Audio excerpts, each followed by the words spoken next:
అందరికీ నమస్కారం. Welcome to Leo. నూజివీడ్లో ఇటీవల సర్దారు గౌతు లచ్చన్న గారి విగ్రహావిష్కరణకు సంబంధించి ఒక వివాదాస్పదమైన సంఘటన జరిగిందనే చెప్పుకోవాలి. ఏదైతే వైసీపీకి చెందినటువంటి మాజీ మంత్రి జోగి రమేష్ గారు ఆ యొక్క కార్యక్రమానికి తెలుగుదేశం పార్టీ నాయకులతో హాజరవడం తెలుగుదేశం పార్టీ నాయకుల్లో పెద్ద చిచ్చు రేపిందనే చెప్పుకోవాలి. అసలు ఆయన కార్యక్రమానికి ఎవరు ఆహ్వానించారు, మెల్లగా తెలుగుదేశంలోకి రావడానికి ప్రయత్నాలు చేస్తూ ఉన్నారా అనేటువంటి ప్రశ్నలు ఉత్పన్నమవుతూ ఉన్నాయి. అయితే వీటన్నిటి గురించి ఇప్పటికే పలుమంది తెలుగుదేశం నాయకులు దానికి సంబంధించి వివరణ కూడా ఇవ్వడం జరిగింది. ఈ విషయానికి సంబంధించి పూర్తిగా ఏం జరిగిందో తెలుసుకునే ప్రయత్నం చేద్దాం. మనతో ఉన్నారు సామాజిక విశ్లేషకులు డాక్టర్ గడ్డిపాటి శ్యాంప్రసాద్ గారు. సార్ నమస్కారం అండి. నమస్తే సార్, ఒక విషయం ఇప్పుడు ఆంధ్రప్రదేశ్ రాజకీయాల్లో ట్రెండింగ్గా మారిందని చెప్పుకోవాలి. ఏదైతే జోగి రమేష్ గతంలో మంత్రిగా పనిచేశాడు, ఆయన బాబు గారిని అనరాని మాట్లాడినటువంటి వ్యక్తిగా, అదేవిధంగా ఆయన ఇంటి మీద దాడికి కావచ్చు, తెలుగుదేశం పార్టీ ఆఫీస్ మీదకి దాడికి వెళ్ళిన సంఘటనలు కావచ్చు, అనేకటువంటి ఒక వివాదాస్పదానికి సంబంధించిన వ్యక్తిగా పేరు తెచ్చుకున్నాడు ఆయన. అయితే ఆయన ఇటీవల గత 2-3 రోజుల క్రితం జరిగినటువంటి సర్దార్ గౌతు లచ్చన్న అనేటువంటి ఆయన విగ్రహావిష్కరణ కార్యక్రమానికి తెలుగుదేశం మంత్రులు, నాయకులు వీళ్ళందరూ కూడా పాల్గొనడం జరిగింది. వాళ్ళతో పాటుగా ఆయన కూడా ఆ వేదిక మీద చూసి రాష్ట్ర వ్యాప్తంగా ఉన్న తెలుగుదేశం పార్టీ నాయకులు కావచ్చు, కార్యకర్తలు కావచ్చు, ఒక్కసారిగా ఆగ్రహానికి గురయ్యారండి. ఈ విధంగా నాయకులు ఎట్లా అసలు ఎవరు రానిచ్చారు, ఏం జరుగుతూ ఉంది తెలుగుదేశం పార్టీలో అని చెప్పేసి అనేక మందిలో వందల ఆలోచనలు. మొత్తానికి ఆ నాయకుడు అసలుకి పిలవపైన ఆయన వచ్చాడంటారు. ఈ సంఘటన గురించి మీరే ఉంటారు? సర్దార్ గౌతు లచ్చన్న అనే ఆయన చాలా గొప్ప వ్యక్తి. ఆయన ఒక సామాజిక వర్గానికి చెందిన వ్యక్తి కాదు, టోటల్గా ఒక సొసైటీకి చెందిన ఒక మన రాష్ట్రానికి గొప్ప నాయకుడు. రాష్ట్రమే కాదు, మన దేశానికే గొప్ప నాయకుడు ఆయన. దేశంలో, మన భారతదేశంలో ఇంతవరకు సర్దార్ అనే బిరుదు వచ్చింది ఒక సర్దార్ పటేల్కే. ఇండియా మొత్తంలో సర్దార్ అనే వర్డ్ వాడింది సర్దార్ పటేల్ ఒక్క ఆయనకే. తర్వాత దేశంలో రెండో వ్యక్తి లచ్చన్న గారు. సర్దార్ గౌతు లచ్చన్న అంటారు ఆయన్ని, సర్దార్ అంటారు ఆయన్ని. అటువంటి గొప్ప వ్యక్తి విగ్రహ ఆవిష్కరణ వివాదాస్పదం అవటం చాలా విచారకరం అనమాట. దాంట్లో దాని గురించి చెప్పాలంటే చాలా బాధగా ఉంది, నాకు కూడా చాలా బాధగా ఉంది. చాలా గొప్ప వ్యక్తి ఆయన. అలాంటి గొప్ప వ్యక్తిని సామాన్యంగా పుట్టరు, చాలా రేర్గా ఉంటారు అలాంటి గొప్ప వ్యక్తులు. ఆచార్య రంగా గారు గుంటూరులో ఓడిపోతే శ్రీకాకుళం తీసుకెళ్ళి శ్రీకాకుళంలో నిలబెట్టి గెలిపించిన వ్యక్తి ఆయన. ఓకే, అలాంటి గొప్ప వ్యక్తి, అంత క్రెడిబిలిటీ ఉన్న వ్యక్తి అనమాట ఆయన. అలాంటి వ్యక్తి విగ్రహం స్థాపించడం చాలా గొప్ప విషయం.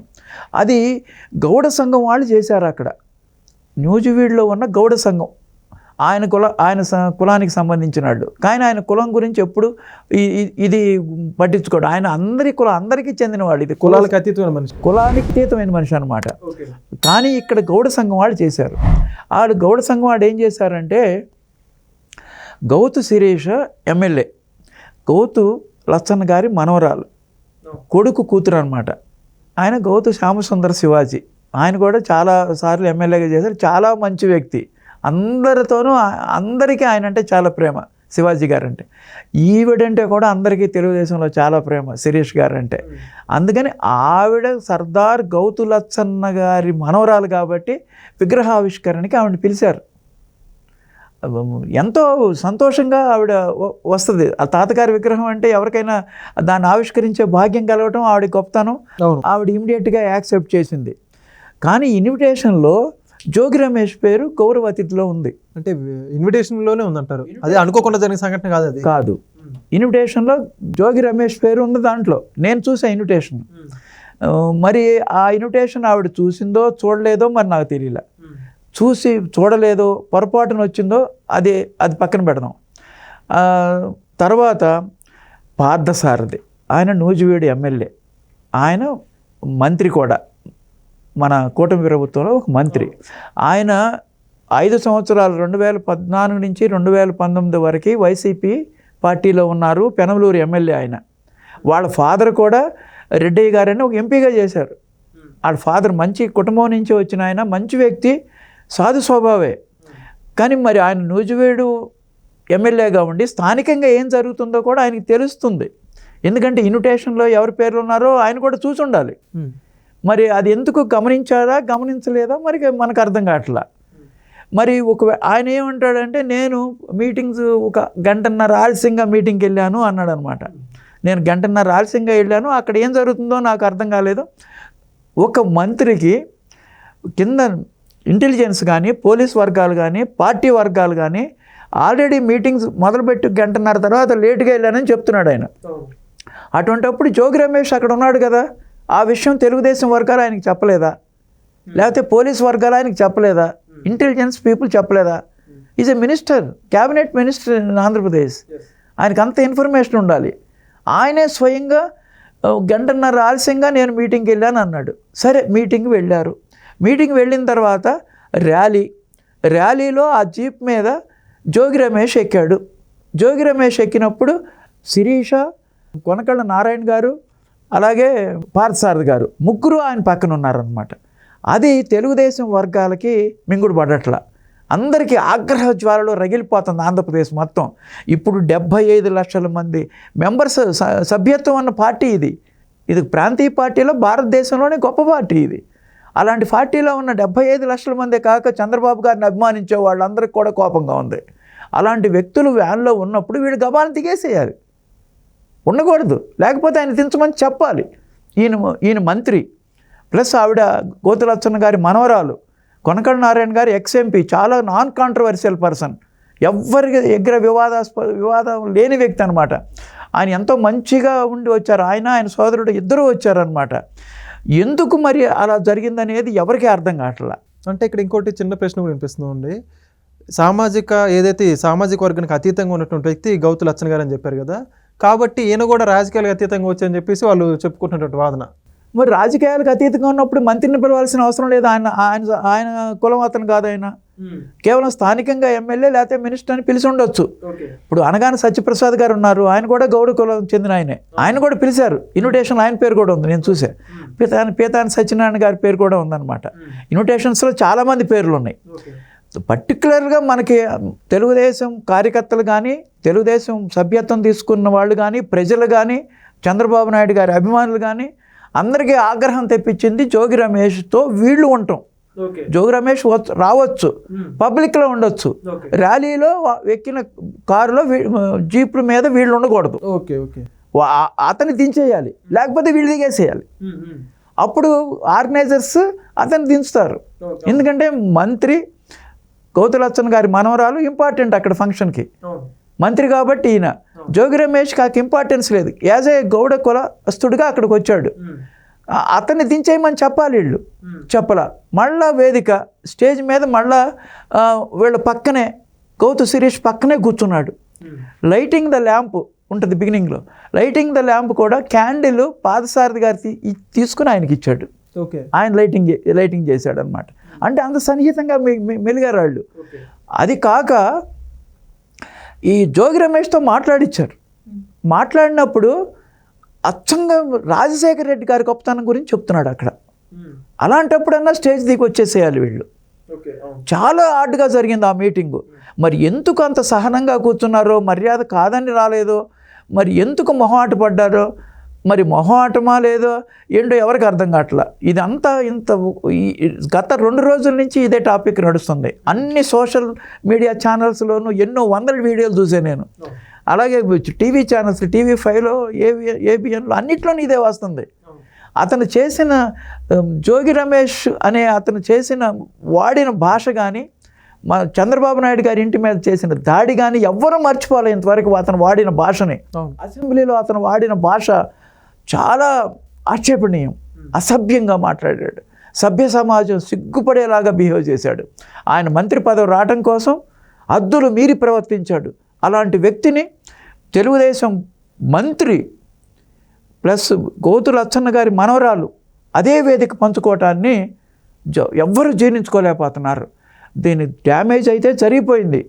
లోకేష్ బాబుకి చాలా కోపంగా ఉన్నారు. ఆయన as a general secretary of Telugu Desam party ఆయన ఇది అడిగాడు అనమాట, వివరణ అడిగారు. వాళ్ళు ఏం చెప్తున్నారు, పార్థసారథి గారు నన్ను క్షమించండి, కార్యకర్తలు నన్ను క్షమించండి అన్నాడే కానీ ఇది తెలుగుదేశం మీటింగ్ కాదు, ఇది కుల మీటింగ్ అని మళ్ళీ మాట్లాడుతున్నాడు. ఏంటి కుల మీటింగ్ ఏంటి? గౌతు లచ్చన్ అని ఆయన అసలు విగ్రహాలకి కులానికి సంబంధించి విగ్రహాలు ఎక్కడ నేను చూడలే. అందరూ పెద్ద పెద్ద నాయకులు, గాంధీ, నెహ్రూ, సుభాష్ చంద్రబోసు, ఎవరైనా పెద్ద పెద్ద వాళ్ళు, కాకాని వెంకటరత్నం గారు, సంజీవ్ రెడ్డి గారు, బ్రహ్మానంద రెడ్డి గారు, రాజశేఖర రెడ్డి గారు, ఇలా పెద్ద పెద్ద నాయకుల విగ్రహాలు ఉంటాయి. కానీ ఈ కులానికి సంబంధించిన నాయకుడు కాబట్టి మేము విగ్రహం పెడుతున్నామని ఇంతవరకు ఎవ్వరు ఎక్కడా అనలా.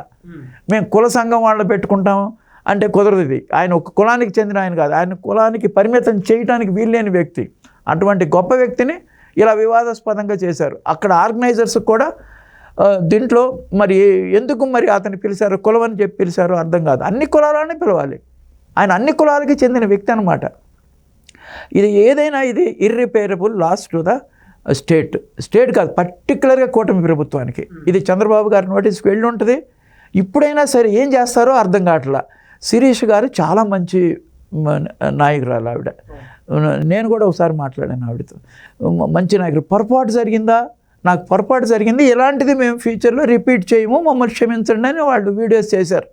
అలాగే పార్సారథి గారు కూడా ప్రెస్ మీటింగ్ పెట్టి ప్రెస్ మీట్లో కూడా ఆయన చెప్పారు, నన్ను క్షమించండి చంద్రబాబు గారు, లోకేష్ గారు, మీరు నాకు చాలా గుర్తింపించారు అని ఆయన చెప్పారు. కానీ దీన్ని ఎట్లా సమర్థించుకోవాలి? తెలుగుదేశం పార్టీ క్రమశిక్షణ గల పార్టీ.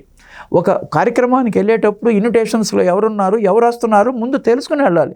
బాధ్యతాయుతమైన పదవిలో ఉన్న వ్యక్తులు మీరు, ఒకళ్ళు ఎమ్మెల్యే, ఒకళ్ళు మినిస్టరు. నారాయణ గారి గురించి ఎవరు మాట్లాడట్లా, ఎందుకంటే ఆయన చాలా నాన్ కాంట్రవర్షియల్ పర్సన్. పర్టికులర్గా చంద్రబాబు గారు ఈయనకి మినిస్ట్రీ ఇచ్చినప్పుడే అందరూకి అసంతృప్తి పడ్డారు. ఎందుకంటే ఇమీడియట్గా ఈ 5 సంవత్సరాలు వైసీపీలో ఉండి లాస్ట్ మినిట్లో పార్టీకి వచ్చి నూజివీడ్ సీట్ సంపాదించుకుని గెలిచాడు అనమాట. మన పార్టీ క్రెడిబిలిటీతో గెలిచాడు ఆయన, తెలుగుదేశం పార్టీ క్రెడిబిలిటీతో. అలాంటి వ్యక్తికి మినిస్టర్ ఇవ్వడం అనేది కూడా చాలామందికి ఇష్టపడాల. కానీ చంద్రబాబు గారి మీద గౌరవంతో అందరూ సైలెంట్గా ఉన్నారనమాట. ఎందుకంటే ఆయన గొప్ప వ్యక్తి, ఆయన మంచి సమర్థుడైన అనుభవజ్ఞుడైన నాయకుడు కాబట్టి ఆయన ఎవరికి ఇవ్వాలో, ఎలా ఇవ్వాలో, ఎందుకు ఇవ్వాలో ఆయనకి తెలుసు అందరికీ. ఆయన ఎంతో గౌరవంగా ప్రేమగా ఇచ్చిన పదవిని ఆయన చక్కగా నిర్వర్తిస్తున్నాడు. కానీ ఇలాంటి పొరపాట్లు చేస్తే మళ్ళీ ప్రజల దృష్టిలో ఆయన సరిగ్గా ఉండలేడనమాట. ప్రజల దృష్టి ఇంకో రకంగా చూస్తారు ఇప్పుడు ఆయన్ని. ఎన్నిసార్లు చెప్పినా ఎన్నైనా సరే. శిరీష్ గారి మీద కూడా అంత ఇది ఉండదు. పాపం ఆ అమ్మాయి పాపం కష్టపడి వచ్చింది వాళ్ళ తాతగారి విగ్రహం అనుకుని. కానీ పక్కనే ఉన్నాడు, ఆవిడ కూడా ఉండాల్సింది కాదు, సీట్ నుంచి కిందకు వచ్చేయాల్సింది, లేకపోతే అతన్ని కిందకు పంపించమని చెప్పాల్సింది. అలా కాకుండా ర్యాలీలో పాల్గొన్నారు, వేదిక పంచుకున్నారు. ఈ రెండు ఆక్షేపణీయం. ఈవెన్ నాకు కూడా అది అంత ఇదిగా కనపట్ల. మంచి పద్ధతి కాదు అది. క్రమశిక్షణ గల పార్టీలో అలా చేయరు. చంద్రబాబు గారు ఇంకేం చేస్తారో చూద్దాం. ఇప్పటికైనా వాళ్ళు క్షమించమని అడగడం అనేది మంచిదే, కానీ అంతకంటే కూడా ఇంకేదైనా చేయాలి. వాళ్ళిద్దరు కూడా చంద్రబాబు గారిని కలవటం, లోకేష్ బాబుని కలవటం చేసి వివరణ ఇచ్చి ఆయన ఏం చెప్తే అది వినాలన్నమాట. ఇలాంటి సన్నివేశంలో పార్టీలో ఇప్పుడు గందరగోళం, అందరూ కార్యకర్తలందరూ రగిలిపోతున్నారు. అది విషయం అన్నమాట. ఓకే, నిజంగా ఇప్పటికే దీనికి సంబంధించి వాళ్ళందరూ కూడా మీరు చెప్పినట్టు క్షమాపణ కోవడం జరిగింది. దానితో పాటుగా పార్టీకి సంబంధించి ఇలాంటి మరోసారి పునరావృతం కాకుండా చూసుకోవాల్సిందిగా చాలా స్ట్రిక్ట్ యాక్షన్స్ కూడా నారా లోకేష్ గారు ఇచ్చినట్టు కూడా తెలుస్తుంది సార్. చూద్దాం రాబో రోజుల్లో ఈ సంఘటన మీద ఎటువంటి యాక్షన్ తీసుకుంటారో. Thank you. Okay, please subscribe to Leo news for more videos.